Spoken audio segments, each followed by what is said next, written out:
Sayyidina Ali kalian baga.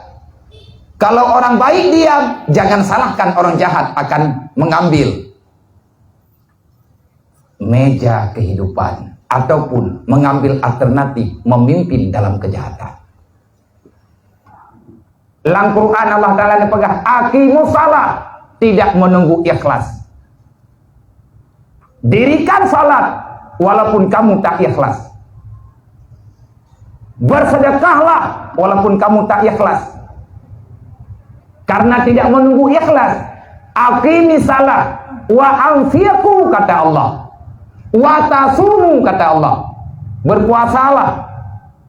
Wa tahajju, naik hajilah. Hana gepreh li Allah.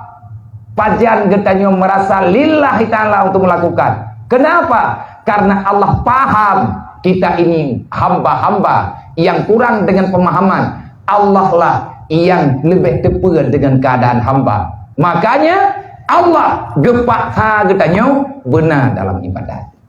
Gepaksa. Wate terpaksa, terbiasa, baru lagi getanya terasa di saat itu sudah tiada. Gepaksa-paksa elek. Wa anfiqu, berinfaklah kata Allah. Wa'mur bil ma'ruf, tegakkan olehmu akan kebenaran. Perintah kajiat han kajiat geyu oleh Allah. Tatim dengan han tatim Allah Ta'ala geyutin. Karena yang ketentuan. Mampu tidak kita hijrah kepada arah yang benar? Tanya tak ibadat, nyota bedah tengah bengah menduk. Untuk tak semayang tahajud. Tuhan, dengan han bukan mulut yang membicarakan. Tapi hati butuh dengan keyakinan. Hijrah mulainya dari hati, bukan dari kaki.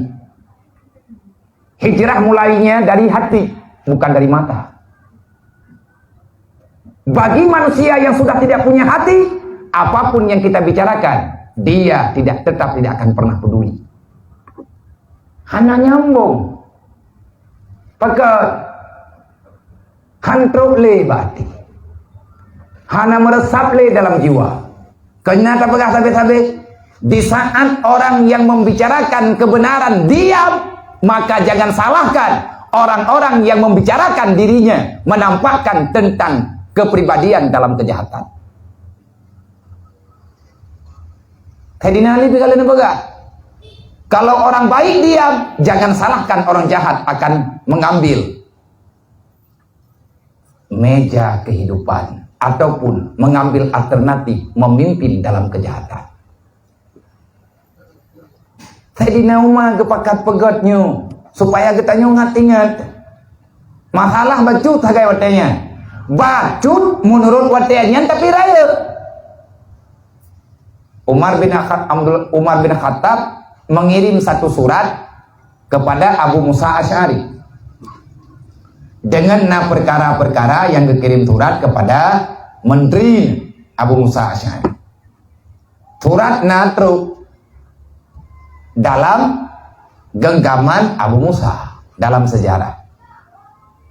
Tetapi tanggalnya tak ada. Wate Sayyidina Umar getayang dudau. Nehoi netayang. Adakah hanatru surat lembaran yang lung kirim? Ru Khalifah. Manfaatkan hana lempu buat hana lung tujuan wahai Khalifah. Nyok surat awal ataupun surat dudau. Atau bulannya ataupun bulan ini ke. Man hana tertara tarikh ini. Hana tanggal ini. Hana. Terpikir Mbak Sayyidina Umar. Urang Islam kah kuat, urang Islam kah hebat, urang Islam sudah punya semuanya, tetapi tanggal belum jelas kapan untuk memulai kegiatan. Maka dikumpulkanlah urang. Gepat Bandung sahabat-sahabat ahli-ahli li Khalifah. Berundinglah dengan sebuah musyawarah yang penuh dengan kebijaksanaan. Yang hadir dalam musyawarahnya, yang raih-raih Khalifah Abu Bakar kawaba Allah. Khalifah Abu Bakar kawaba Allah menyatakan dina orang yang pegah yang bahwa memperingati tahun baru Islam itu bid'ah, maka tolong bid'ahkan Sayyidina Umar. Baik katanya orang je kopi hitamnya ya kopi dah. Kedeh ju ke tadi nauma ju. Pegah ju tadi nauma yang teman mereka. Wa kullu bid'atin dakhalan nar. Kedeh ju. Ngatang yang sawai tamam. Cipu bid'ah tadi Ali. Cipu bid'ah Abu Bakar. Cipu bid'ah Umar Utsman bin Affan. Cipu bid'ah Umar bin Abdul Aziz. Cipu bid'ah Amr bin As dan sahabat-sahabat yang lain. Islam memang telah sempurna. Rasulullah yang terima ayat.